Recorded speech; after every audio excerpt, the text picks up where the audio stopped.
Yep, live. All right, we are live with Ryan Scott from Pure Function.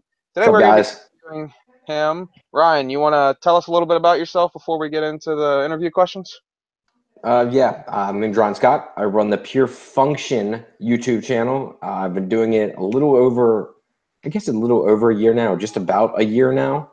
Um, I'm mostly based around my Toyota Supra and my MR2 that I recently bought, and it's mostly how-to videos, what I do day to day, just kind of a vlog style YouTube page, and yeah. All righty. First question, how did you get into the car scene in your hometown? So that's actually kind of funny.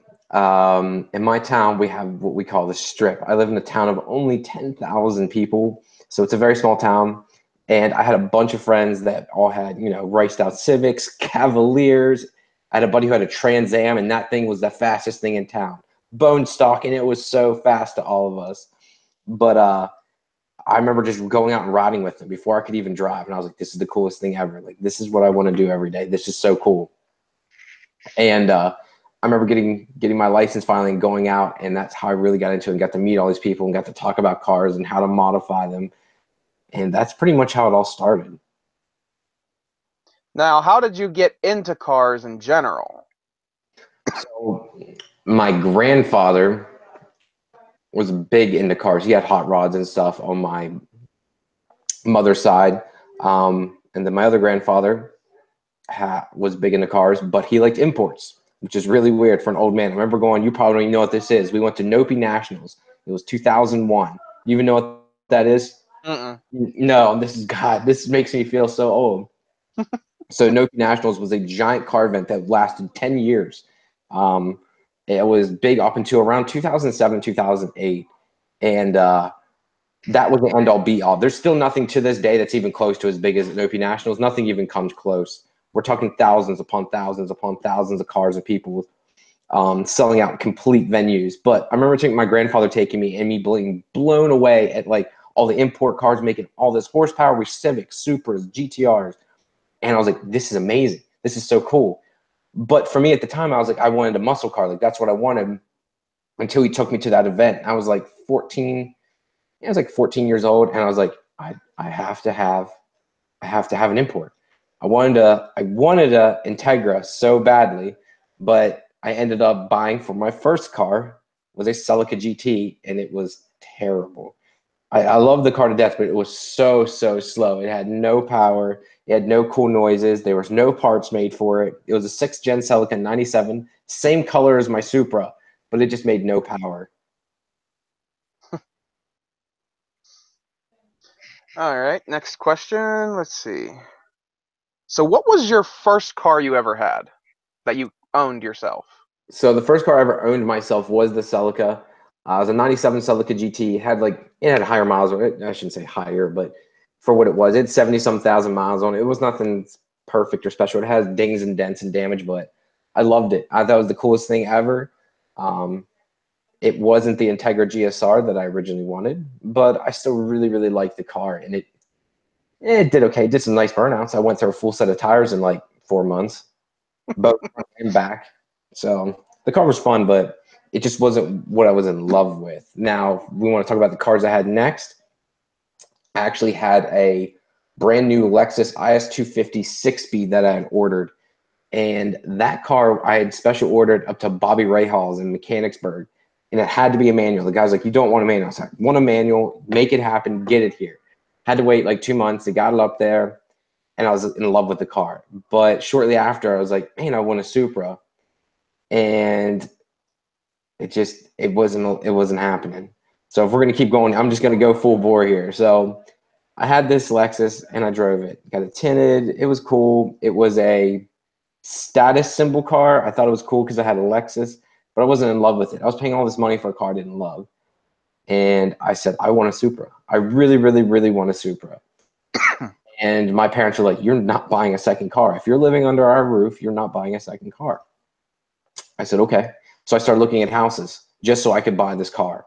So I found a townhouse I really liked, And this is how it went down. So on a Friday, this would have been in April of 2011. It was a Friday. I traded in my Lexus for a brand new Corolla. On Saturday, I signed the papers on the house. And on Sunday, I picked up the Supra.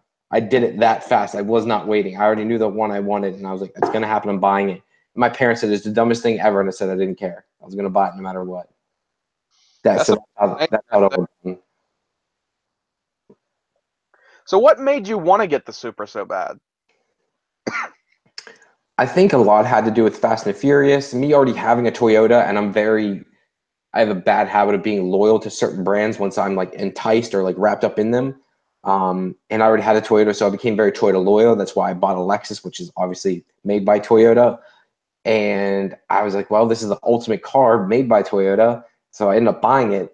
I paid $11,000 for it. It was a non-turbo junk car. I mean, it had hail damage. There was tires laying on it when I picked it up. The old guy who had it was his junk car, sitting in the back of his shop. And it was junk to him. He just didn't care about it. And I remember picking it up. His bro backs, my buddy at the time, Sam, he had a Bentley. And I remember picking it up because I was telling this guy I had no money. And I remember the first thing he said is, thought you said you didn't have any money. I said, bro, that ain't my car. I ain't got that. And yeah, I remember picking that bad boy up and like smiling ear to ear the whole time home. What's really funny, there was three of us that drove down, taking my friend's Bentley. Those guys both were fighting over who could ride with me back. They were in a Bentley, a $500,000 car, and they were both fighting over who could ride with me back up to Pennsylvania. My shitty Toyota over the Bentley. It doesn't make any sense. Well, I mean, it's such an iconic car. That's kind of why. Sure. Now, your Supra was an NA one when you got it, correct? Yeah, it was a non-turbo car. It was slow, real slow. It was bone stock, original owner. Never gave me any issues, never gave me any fits, but it could have been a little bit better. I kind of wish at times I wish I would have bought a TT, but gone so far now, there's no going back. I've modded the car so much, I can't go back now. So I guess it was a little bit too slow for you, so you had to modify it, which is why you turned it into a turbo Supra instead of the NA? No. Actually, you want to know the real reason why? Friends, instigation. Like they were just instigators, man. They just pushed me and picked on me, pushed on me, picked on me.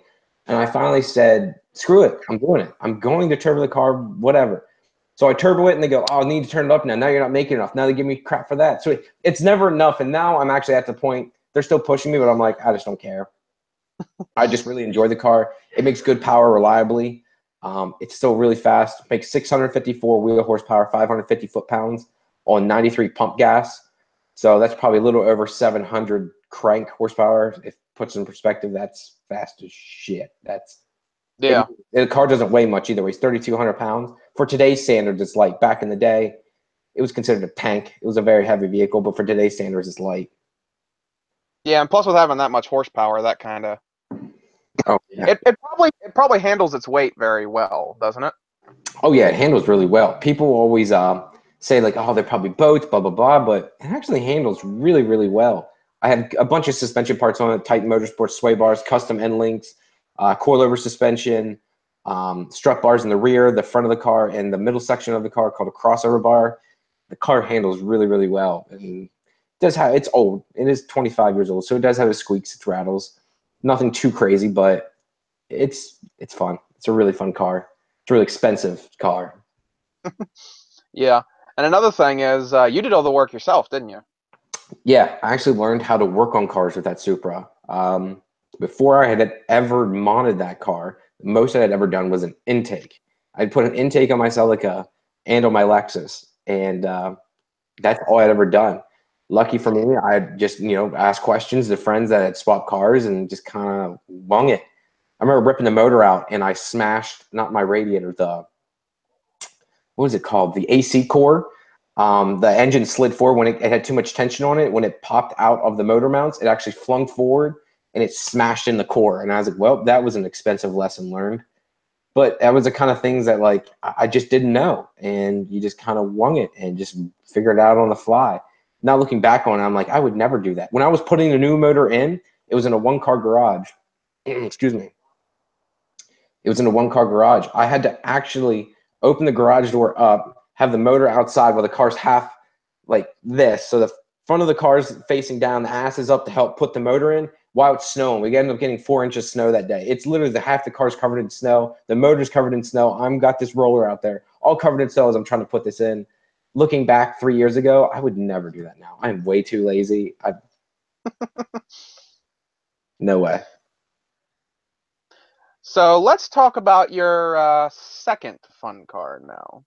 So I recently bought a Toyota MR2. This car was kind of a car I wanted before the Supra in a way. What I mean by that was I didn't think I could afford a Supra. I was like, you know what? We'll just settle for another Toyota. I thought, well, maybe I'll get a Celica All-Track or I'll get an MR2, and that'll suffice. It's a neat little car. But I ended up finding that Supra for a good deal, and I was like, fuck yeah, I'm buying a Supra. I'm not buying an MR2. 6 years later now, well, yeah, 7 years now, but 6 years at the time, I was like, man, I can afford another car, and I have a 6-car garage, and I'm like, well, let's buy another one. And I first found one out in Ohio. It was called SMG, which is like a tealish silver color. And I really, really liked it. It was a hard top, original turbo, very, very, very rare. I'm like, done, I'm buying it. Messaged the guy, he said, yep, you can have it. Call him the next day, he says, sorry, someone else already gave me a down payment. Made me mad because I'm like, look, dude, you didn't ask me for a down payment. I would have given it to you or paid you cash right up front and flown out and got the car. He said, apologized. I was like, whatever. So I continued my search. I get a call 2 days later from the same guy. I said, look, I own a shop called TCS Motorsports. So if you watch my channel, TCS now sponsors all the cars. He's like, I own a shop named TCS Motorsports. Let me help you out. He said, I had a guy recently come in. I swapped a brand new motor into it, did all the work. He said, I just had like $8,500 worth of work done on this car, and now he doesn't want it. It's in here in Ohio. Would you be interested? I said, sure. What color is it? And it's actually the colors I wanted. It's a white, true turbo model, Gen 3, a GTS E motor, and black leather interior, which is all brand new, and one owner car. I'm big on one owner just because I know the guy's owned it its entire life. I was like, great, send me the pictures. We work out a deal. Boom. I ended up getting a ticket, flying out, and driving it 8 hours back home. And it's the most fun car ever. And I say this, and people give me shit. I like it way more than my Supra. It's way more fun. I enjoy it. 9 times out of 10, I'd much rather drive the MR2 than the Supra. I mean, I can imagine that the MR2 handles a lot better than the Supra, and it's probably just a more fun to drive car. Yeah, it's not fast. I mean, under 60 miles an hour, it's great. Above 60, it's an absolute turd. Um, so, I'm on the back roads here where I live in the middle of Podunk, Pennsylvania. The car's great, back roads, going up the mountain, just cruising around first, second, third gear, great. Fourth and fifth, needs some power. But first through third, it's like a go-kart. That's what I tell you. It's like a go-kart, and I don't get tired of driving it. It's terrible in gas, though. That's one thing. I get like maybe putting around maybe 20, 21 miles to the gallon out of a 4-cylinder. It's terrible in gas. Wow. Now, what made you want to get the MR2? Was it just because you thought you couldn't afford it before, and then you're like, okay, now I want to get one, or is there another reason you wanted to get it? Couple of reasons. I started to make more money with YouTube. YouTube was helping out some, but I haven't. That's one thing I'll mention too. I have yet to dig into any of my YouTube money. We can talk about that later here. But I was starting to do better with YouTube. Wanted some different content. I was kind of done with the Supra at the time. Needed some new content, and I was like, you know what? The MR2 is something I really want. So let's start looking for one. And when I found that white one, drove it home. It was perfect, and I love tinkering with it. People say it's hard to do this, that, or the other. So far, in all honesty, it's not that hard to work on. Though there is some dumb things with the car that are really stupid. But every car, my Supra's got some things about it that'll make you want to beat your head against your desk right now. It's like, why did you do that? Like, why did you do this? This is so stupid. Kind of like the trunk with the water bottle? Yeah, why? Like, I just don't get it. That being said, though, the MR2 has been great, and I would definitely do it again. But it's been great for the channel, getting different people in. One thing I do notice, though, people want to see the Supra. I do have MR2 followers, but 99% of the people when I'm posting, they were like, hey, this is great and all, but can we see more of the Supra? No one really cares about the MR2. They're there for the Supra content at the end of the day. That's where they're coming for. Yeah. Now, here's a good question. So since we brought up the whole YouTube thing, how did you get into YouTube? What made you want to start making automotive content and just joining the YouTube in general? Well, this is another good one. So I had no desire. Zero, zip, nada. I had no desire, too much work, too much effort, too much other stuff going on in my life. And then I had a friend who had a video done by my good friends, Gears and Gasoline, Ben Lynn and Ben Thorne. They drove the whole way up here to Pennsylvania to go record an ARC 7. And I was like, man, that's sweet. They did this video and they posted. I'm like, this is badass. I would love someone to make a video of my car. So I contacted them and I said, we can be up this weekend. I was like, great. They came up, recorded the car, ended up getting really close to the guys. And they kept saying, like, dude, you should make your own YouTube channel. I'm like, nah, I don't have any desire. Nah, I don't have any desire. Kept pushing it off. Ended up getting married. About a month after getting married, they were up this way again. They were meeting someone. And I said, hey, can we come by and see you? I said, absolutely. Sure you can. They show up and they said, we saw you got married, so here's your wedding gift. They ended up giving me a brand new Nikon camera, stand, batteries, microphone, all this stuff. And I'm like, what is this? He's like, you're starting a YouTube channel. We're not giving you an option anymore. You need to do it. You have the cars. You have the personality. You need to make it happen. I'm like, all right, man. I said, I have no idea what I'm doing, but I guess I'll give it a shot. I mean, they weren't wrong. You do have Yeah, the personality for it. I guess, but it's just, I remember the real first video I made was on 5 things I love and hate about the Supra. And for whatever reason, that video just did really well and took off. And I was like, well, I guess I'll keep at it. I was pretty much like, if no one watched it, I'm like, you know what? Maybe this isn't for me. And that first video within a week had whatever 10,000 views and I only had 100 subscribers. So I was like, well, apparently this works for me. So I just kept making videos and that's where I'm at now. But yeah, I owe everything to Ben and Gears and Gasoline. If it wasn't for them, I never would have started this. I never would have known half the stuff I know. They helped me a ton. Probably some of the nicest guys you'll ever meet on earth. I plan on going down to Richmond, Virginia. They're in Lynchburg, Virginia, and I'm hoping to meet up with them next week on Wednesday when I drive down to go see Night Run Garage and all those guys. So Nice. nicest guys you'll ever meet. I highly recommend them to anybody. But that's all they do now. They do YouTube and they have their own cinematography company on the side. Alrighty. Here's a good one. What is some sketchy things you have done in a car? Oh God. This is gonna take a minute. So can we talk about tickets and stuff too? Like right up front, can we like go ahead into that? Segue, because that's where it kind of gets into. Let's save that for a different question. We'll just get into sketchy things you've done in a car, and then we'll talk more about, because that falls more into the question of interesting encounters with cops. Yeah. So I was sliding around one night with my girlfriend at the time. I was in high school. I was dating this girl, Kaylee, and I was yanking the e-brake and just sliding around. It was wet out, so we just kept yanking the e-brake. And it locked on me. Done, locked. Spun me around down to a ditch, pushed the tires off the rim, and I drive it up, and I'm like, shit. I said, screw it, drive it home. And I remember getting home and said, Dad, something happened to the car. So I kind of drove off the side of the road, and he sees it. He goes, what in the fuck did you do? How did you do this to this car? I spun it out. It was bad. I really screwed things up. I ended up bending the one of the axles, and I really messed the car up and never even realized it. Was that on the Celica? Yeah, that was on the Celica. Yeah, I really screwed that car up from that, just from me dicking around. Then there was a time in the Celica, again, most of the stuff is in the Celica for this. I wanted to go around a corner and it was raining out, went to make a left turn. It didn't quite make a left turn. And it ended up busting the wheels on the car.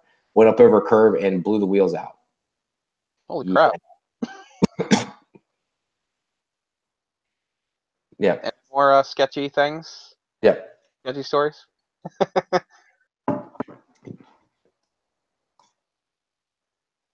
Yeah, for sure, dude. As in, do you have any more sketchy stories to say? Wow, man. I'm just trying to think. Oh, God. Fucking sickness here. Not that don't involve cops of some sort or getting in trouble. Well, how about this? Let's go into that question then. So let's start. What's some interesting encounters with cops that you've had over the years? Well, I had my license for exactly 7 days. Going through downtown, I heard someone say, do a burnout. And I'm like, okay, I'll just do a burnout. What's the big deal? Dump the clutch. Literally, a cop was sitting right beside me. Like, if I would have literally turned to the right, there was a cop sitting beside me. I did a big smoky burnout. Go, lights kick on. They call the cops. They call me, pull me out of the car. And, yeah, I got in a lot of trouble for that. That was a massive ticket, and called my parents. And, yeah, that didn't work out well for me. Ended up getting to keep my license, thank God. But just a month after that, I get pulled over again. The same thing. Took my license, whatever. Not a big deal. So I get it back. I had it for a week again, and I'm in Kmart parking lot. If you know what that is, it's this relic of a store they used to have. Yeah, we used to have one around here. Kmart parking lot. Put the car in reverse and start doing reverse donuts. There ended up being 3 fucking cops there. And yeah, they pull me out of the car, put me in handcuffs, put me in the back of their car, searched my entire car, checked it for drugs and all this stuff. They end up giving me disorderly conduct. They end up giving me reckless driving. They giving me intent to like harm someone. I had to go to court for it. They were going to give me jail time. Like I was a kid, like a legit. I wasn't even 18 yet, and I was freaking out. And I ended up getting out of it with just like minor tickets. Like I don't even think it was more than $200. But I remember the cop saying, he said, "You are lucky. You are stupid lucky. We are in a good mood today because we should have just thrown the book at you to make an example." But that was a bad one. And once again, all my fault. Like there's just nothing against cops. It was 100% stupidity. There's like, duh, do not do this, and I did it anyways. And this is what it is.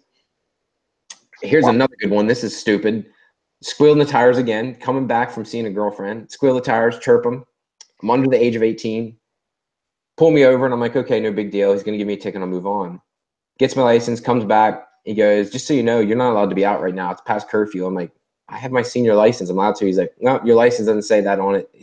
He's like, you're going to have to get your parents to come get you. So, okay, whatever. They got to come get me. Well, unbeknownst to me, they call my parents. Okay, whatever. They call my parents. Well, they call them, and they say this verbatim. You need to come identify your son. Click. So my parents' first thing that runs through their head is, I'm dead. They think I'm dead, and they're coming to identify the body. This was by far the worst ever experience with a cop, period, end of story. I've had some bad experience. This is by far the worst. I'll never forget them. I remember seeing their car fly up towards me and just screeching to a halt, and they see me and both my parents hysterically crying and yelling. And I'll never forget, not my dad, my mother going up to this poor cop and going, you son of a bitch, I should murder you right now. We thought he was dead. We thought he was dead. And the guy ended up just like right there, ripped up the ticket. He says, I'm so sorry. Just, can someone please drive the car? You take him home. You all have a great night. Like he felt so bad because he literally called and said, come identify your son. That was it. They thought it was dead. It's horrible. Wow. That's a pretty big mistake to make. Yeah, that was probably 2005 that happened. Wow. Yeah. Different times. You didn't have a cell phone. I mean, some people did, some people didn't. You didn't have texting, wasn't a big thing yet. Yeah, I remember those days back when, I mean, I was, God, how old was I? 2005, that's 12 years ago, brother. So I think that's a long time ago. I'm old. Yeah. Well, I don't know, but I remember the days of like middle school and stuff where all these people had like these crappy cell phones to today's standards and Yeah. couldn't afford it. But Yeah, there was no smartphones when I was in high school or anything. I remember the Razor came out when I was graduating. We're like, ooh, a Razor. This thing's amazing. Look at this. It's amazing. it flips. It Oh, flips. it was terrible, bro. Because everyone had bricks. We didn't have flip phones. Yeah. Any more interesting? Oh, yeah, we're not done. We're not even close to done yet. And then there was the time I got out of a ticket by saying I was deaf partially in an ear. That was one of my low moments in life. I was like, shit. So the guy comes up and he started talking. And I was like, what'd you say, sir? He's like, oh, did you have your music too loud? And I was like, I don't know what clicked in my head, but I went to say, oh, I'm sorry, sir. I'm partially deaf. I can't hear you. And I just saw his face go white and him feel bad. And it'll help me get out of the ticket. He had to come back and say, here's your warning. Next time, learn to slow the hell down. That was one of the low points of my life. I used pretending to be deaf to get out of the ticket. Brighter moments in life, but yeah, it was one of the good ones. What else is a good one? Almost getting arrested for stealing a sign in a car. We were, dude, I did not. This is really highlighting how stupid I was as a child. This is all before college too. Like this is all like literally 16, 17, 18 years old, high school. Wow. Once you get this sign, it was like speed road or something like that. I'm like, of course we got to steal that. We need speed road. That's the coolest thing ever. Well, didn't work out. We got caught. Luckily, the cop was pretty darn cool and let us off again. But he made us give the sign back, and we had to pay so much to the city. It was like $100 to have it put back up. Wow. But big deal. And then I guess the last good one I had was, thankfully the cop was cool, but he didn't get all of it. I was going to this thing, and you ever heard of it? It's called the YouTube call out. We were going to YouTube call out, Wait, which and one? second one. This was the second one. Oh, that's the one that I got to meet you in person at. Yep. And we're going to the second YouTube call out. We get there, or we're heading there, and my buddy's like, just smash on it. I'm like, yeah, we're smashing on it, getting ready. We're getting there. We're all excited. You know, first, second, third, fourth, top of fourth. We're starting to top out fourth. I'm going fast. Like, I'm going $150. I'm moving. Like, she's moving. And I'm coming down with decel, and a cop must have been coming towards us. Yeah. And in the state of Maryland, apparently they have radar in the front. Pennsylvania, that's illegal. So in Maryland, he got me how fast it was going, flipped around. Thank God I must have been coming down the decel when he got me, because he said he got me doing like 100 or like 101. And I was like, that's it, dude. I said, we're not even going to make the event. I'm getting towed. I'm getting arrested. This is it. Comes up to the door and says, why are you in a rush? And I said, we're going to an event. That's it. And he's like, I just need you to be honest with me. He said, how many tickets you had, and when's the last ticket you had? At the time, I got pulled over for a walkie-talkie for Ocean City Cruise Week. It was a really dumb ticket, but yeah, I got pulled over at Ocean City Cruise Week for a walkie-talkie. And he said, okay, came back and says, thanks for being honest. He said, look, I got to give you a ticket because you were moving. He's like, but I clocked you at 102. Thank God. And he said, I'm going to bring it down to, I think the speed limit was 55. So I think he brought it down to like 79, which was still like a $200 ticket. But he's like, any more than that, it would have bumped it up to like $500. So cool cop. But the best part was like, you should really take this to a track. And I said, that's where we're headed. I'll never forget that, because always people say like, oh, you need to take it to the track. And I said, sir, literally, that's where we're heading. Like, you're holding us up from getting there as we speak. He's like, yeah, well, you just need to slow down. That's a funny one. All right, Yeah. so is that all your encounters with cops? Yeah, that I can think of off the top of my head. Alrighty. Here's a good one. What was your childhood dream car, and why? 69 Camaro, because my dad had one, and I thought Camaros were the coolest thing because my dad was my hero. So I was like, I have to buy a Camaro. Camaros are cool. And we used to get this old collector's traders book. And this is back before like everyone, I'm 13 years old. So internet's big, but I'm a kid, and it just, I don't know, it's just easier. There wasn't tablets and stuff. So you read books still. We'd get this book, and I'd always just flip through it and find cars. And I'm like, man, I want one of these cars. And like, to me, I didn't know better. I'm like, I thought you just bought a car and it just ran. There wasn't issues. It just ran. It's kind of like the kind of segue into this. I remember getting into my Celica for the first time and going, I said this is how little I knew. I said, what's the third pedal for? I thought you just pulled through the gears. I had no idea you had to hit the clutch. I didn't know what that was. I thought the clutch was just pulling through the gears. You went 1, 2, 3. That's how you shifted. I didn't know what that pedal was for. I had no idea. But yeah, I wanted a 69 Camaro. That's what I wanted. But my dad's like, this is not realistic. You need to get something reliable and good. And then I got turned on to imports, and that's what I ended up buying. Here's another question that I just thought of. Would you ever get a Camaro?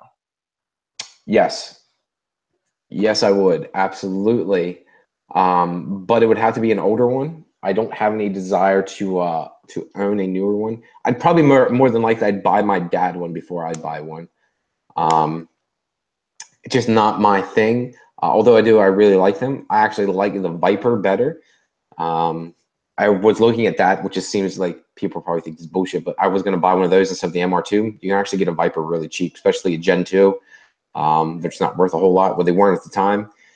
And end up getting them or two. But yeah, I prefer to have a Viper over the Camaro, but I'd love to have a Camaro. But I'd probably end up just giving it to my dad just because he doesn't have one anymore, and I think he would love to have one again. Yeah.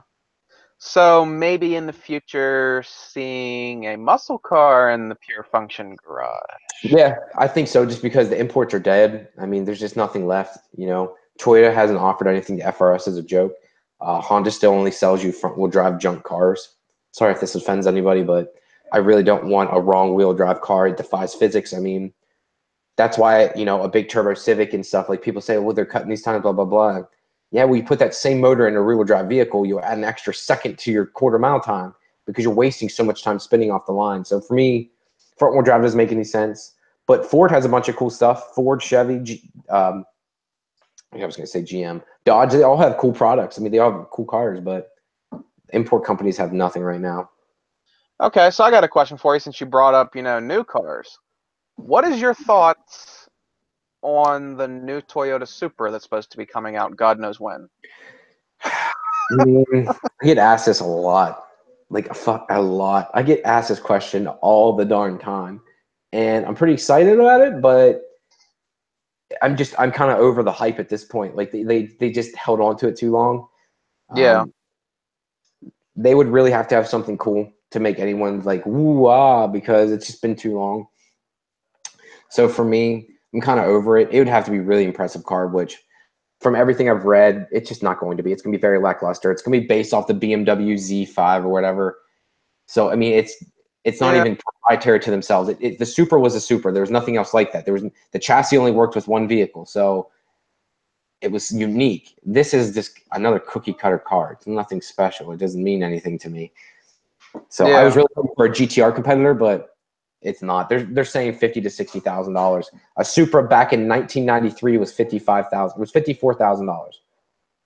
So here it is, 25 years later, and it's the same price. It's not going to be even close to as good, not even remotely. Yeah. So that's my opinion on it. I'm just kind of disappointed. Yeah. And for everybody watching, if you have any questions for Ryan, leave them in the comments. And then after I get through the ones that I have right now, we will get to your comments at the end. Just so we get through the prepared ones first. Sweet. So, Martin, that's for you asking why I didn't say it. Now, here's another one. What is your current dream car? Money's not an option. Money's not an option. Koenigsegg JRR. Period. Ooh, yeah. So Definitely.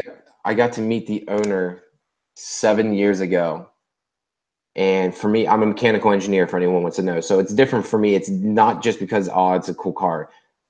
It's the engineering behind it, which 99% of people don't even understand or realize. But like the way the car's built, the owner and the pride he puts in it, they were the first supercar company, not trying to just make power, but they were trying to make power and be different and do things differently and be better and faster and smoother.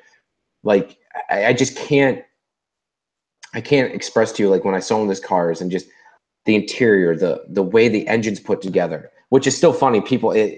The car is very custom, but the motor still to this day is based off a 5-liter Ford V8.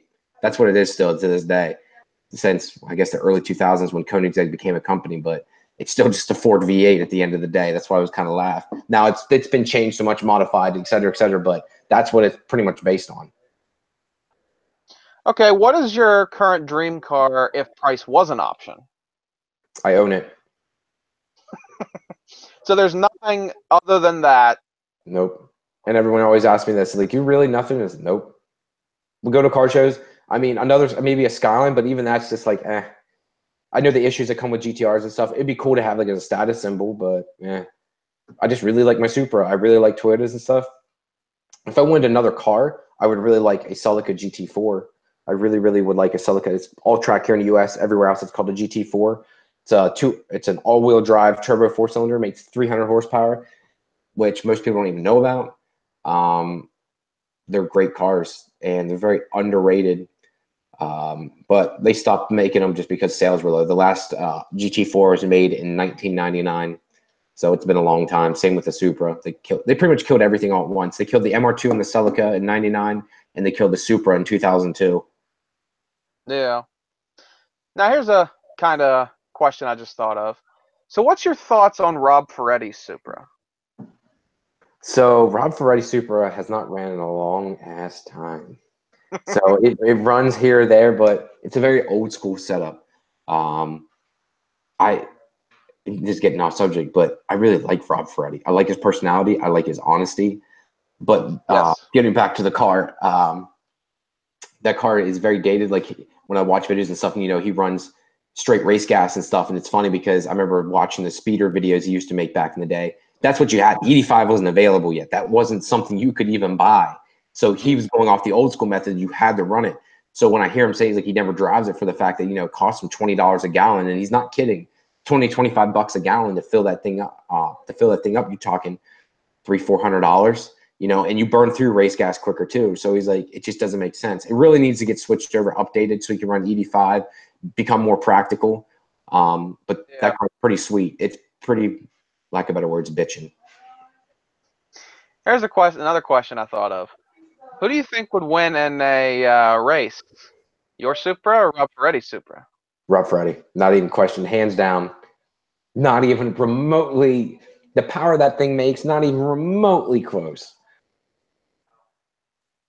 Would you want to actually try to race him, though? Absolutely.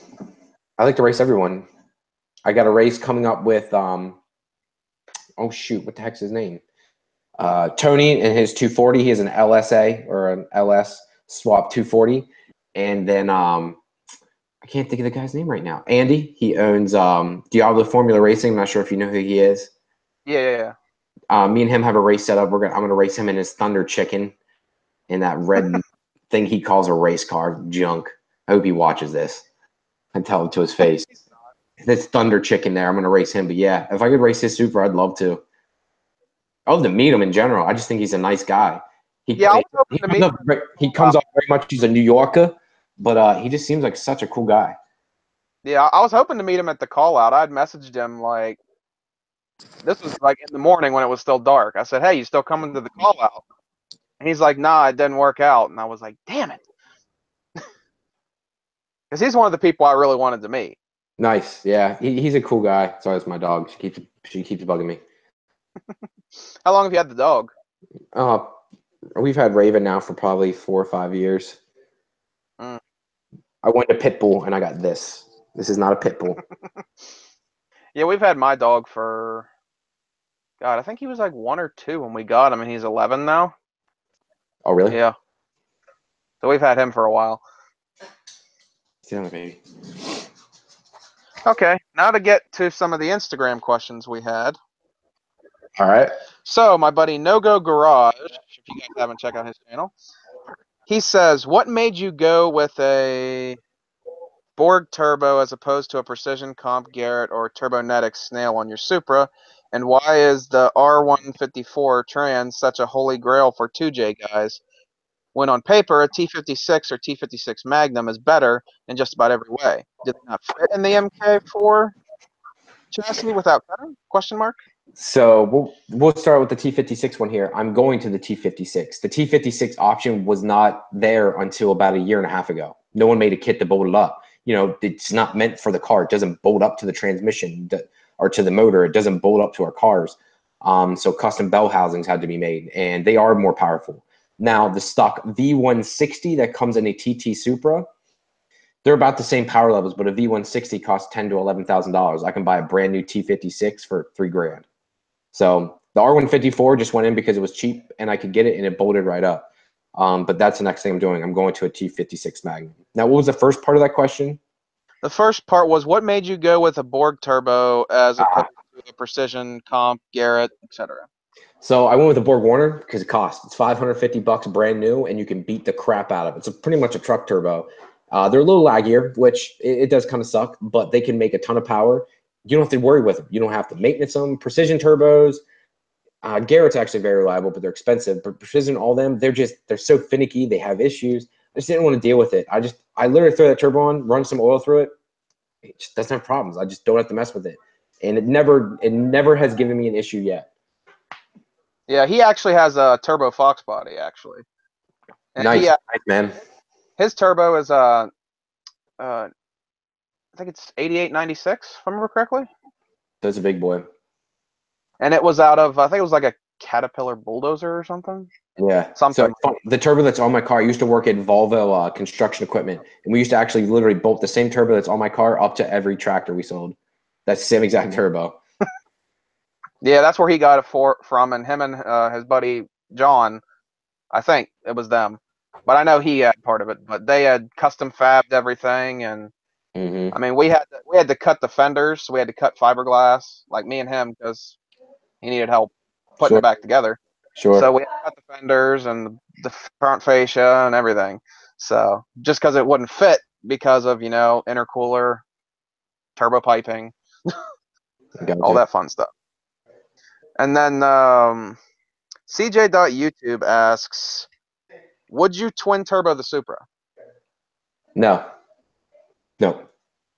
Twin turbo has been proven over and over again not to be as efficient as one efficiently ran single turbo. It just seems to work out better. It's been the go-to for years, and to this day, that's what everyone's running. So there's just no point. Plus, one less turbo to work with, less oil lines, less cooling lines, just simpler. I love simplicity. So if I can leave the one thing on this channel for your viewers to see, I love simplicity. I love functionality, but I love simplicity. I love anything that makes working on a car easier. So I'm always removing things or moving things or trying this, that, or the other to try and make working on the car as easy as possible. So if anything does go wrong, it either narrows down what the problem could be, or number two, it makes getting to the problem a lot easier. Yeah, that's true. I overthink. Okay, and you what? I overthink everything. It's a bad habit. Sometimes I tend to overthink things a little too much as well. Now, Too Low GTCS, which is my buddy who used to have a GT500. Okay. He says, "What is your stance on tax reform?" Tax reform? That's the question. Okay, let's go into it. So I actually follow this stuff a lot. I try to stay, I keep my channel out of politics, but I actually follow politics a lot. And I don't post about it on my personal or anything just because it causes arguments. It's good and bad. So people see it as this terrible thing. I like it because obviously I'm part of the middle class. I am going to get a pretty decent, especially being married. I'm going to get a nice kickback. But they're also cutting the upper class a good bit. For me, I don't see the problem with that. Money trickles from the top down. AT&T just announced they are going to be giving out bonuses and start paying more because of it. So hasn't even gone into effect yet. Won't go into effect till 2019 if it passes through the Senate yet, and then obviously through the president. I think it's a good thing. That's my opinion. Alrighty, let's see. Okay, like your post didn't get any comments at all. Questions? What? No, nothing. Okay, now to go into the chat. So if you guys in the chat right now have any questions at all for Ryan, ask them now and we will get to them. So first question, let's see, where is it? I know it's up here somewhere. All right, where's Martin's question? Okay, so import domestic, buddy of mine, he owns a GTO. Definitely check out his channel as well. He says, has you? God damn it, I can't talk. Have you ever been arrested? Yes. Yes. Yes. Yes. Tell us the Most story. yeah. Unfortunately, yes, I have. Stupidity wins every fucking time. Alcohol and stupidity wins every time. Get yourself a nice cold Keystone. Ice cold Keystone, baby. No Keystone tonight, right now. Actually, my buddy Cody's here. He's in the other room waiting for me to finish this up. I got to give him cash so he can go buy me some Keystone down in West Virginia. So what's the whole story about you getting arrested? So that was just not cruise week. This was shit, senior week in Ocean City, Maryland. Pissing behind a dumpster, and a guy was saying you can't do that, and I said fuck off. Ended up being a cop. Oh shit. So he arrested my ass, put me in the drunk tank for the night. Didn't charge me, didn't do anything. I stood there the whole time because there was like puke, everything all over this cell. I stood there on the bars like this. I'm like, fucking let me out, fucking let me out. But that's the only thing I have. Okay, I was kind of confused on Young Shrimp's question in the comments. All right. He says, thoughts on the dude on Tall Guy Car Reviews channel. I don't. So tall guy car reviews. Don't watch him. So that's easy. I know what he is, but I don't watch him. I think they were asking about like one of his recent videos where he had some 16-year-old drive his Hellcat or something. Yeah, I have no idea. I don't watch that shit. Yeah, he just had a second comment about that. Okay, so does anybody watching have any more questions for Ryan? If not, we're probably going to finish it up. But while we give them a couple minutes to type their stuff, anything you want to let everybody know, since obviously, your subscribers will eventually find this and learn more about you, anything you want to put out there about you that you want your subscribers or anyone in general to know? If I could say just a couple things, people to realize how much work YouTube is. It is a boatload of work. It is like having a second job to keep up. My buddy, again, Cody's here. He does YouTube too, and like it gives him a better appreciation. Who's standing right here? He's Hey, actually what's up? he's drinking a Keystone right now. um, it's a lot of work. I mean, is it not? YouTube's a lot of work. Yeah, it He takes. can speak if he wants to. I agree. Yeah, so it's just a lot of work, time. People just they want to see like video after video after video, and it's not always possible. Like you just can't keep up at times. Like I was doing a video a day for a while. That I just stopped. Then I went to 48 hours, had to cut back. Now I do it 3 days a week. Every Tuesday, every Thursday, and every Sunday at 4 o'clock. My subscribers get a video. Period. End of story. You get a video all 3 of those days, and I might even have to cut back on that just because time. It's just I can't, content too. Money. It's expensive to do YouTube, especially cars. If you're not going out and doing something, it's expensive because they want to see new. I got to keep spending. It's like taking trips. Like when I went to the call out, I had to spend $60 on gas. Yeah. Yep. I paid for gas, and my friend Steven paid for the tickets. So, and it gets expensive. Like, I mean, I'm one that doesn't have much money to begin with.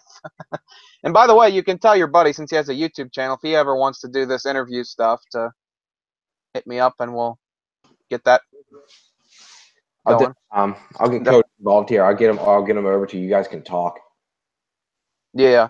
And let's see. Linchester asks, any plan to go full 1,000 horsepower Supra? No, I never had a desire to. I want it to be a street car. Everyone I know that has 1,000 horsepower hates their car. They won't admit it. But when I talk to them, this is broken, that's broken. I spent this, I got to do this. It's just not worth it. I drive my car more than 90% of Supra owners. I drive it probably the most.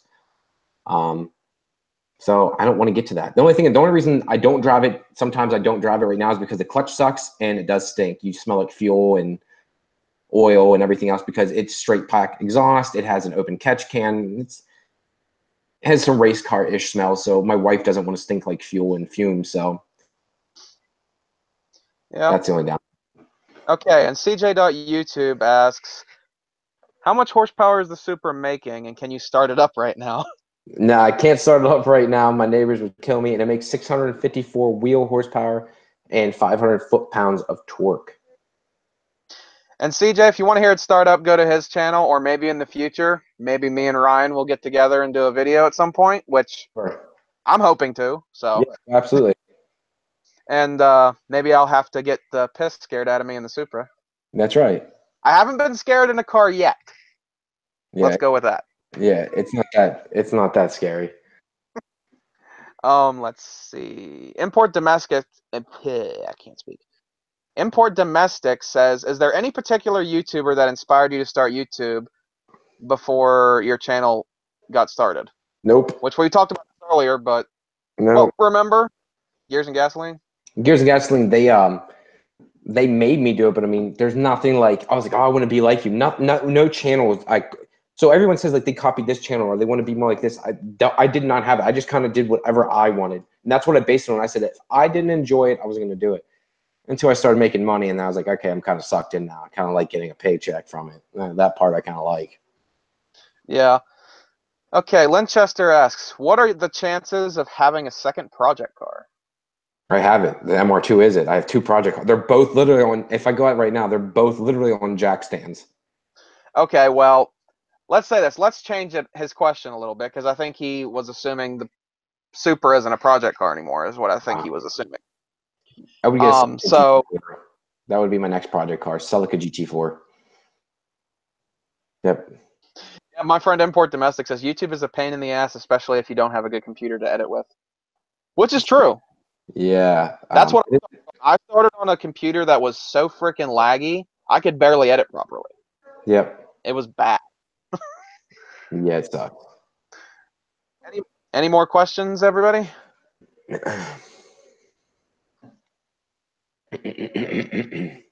Sorry, my voice is really starting to go. It's killing me. Yeah. I think we might end it here soon unless anybody comes up with any last minute questions. Cool.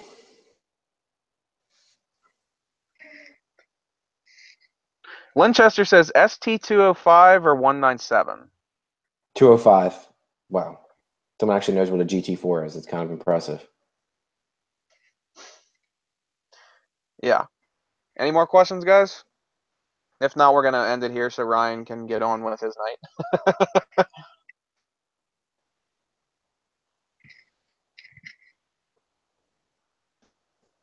All right. So, Ryan, what's your next video coming up to be?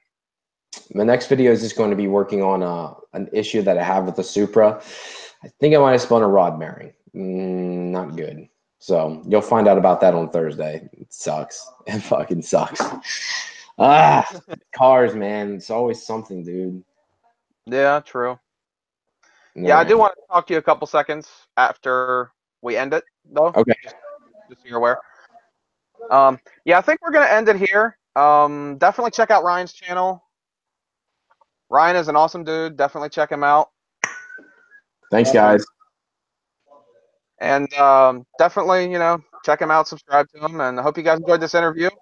Also, leave in the comments, who else do you want to see me interview? But also keep in mind, some people are harder to get than others. Yeah.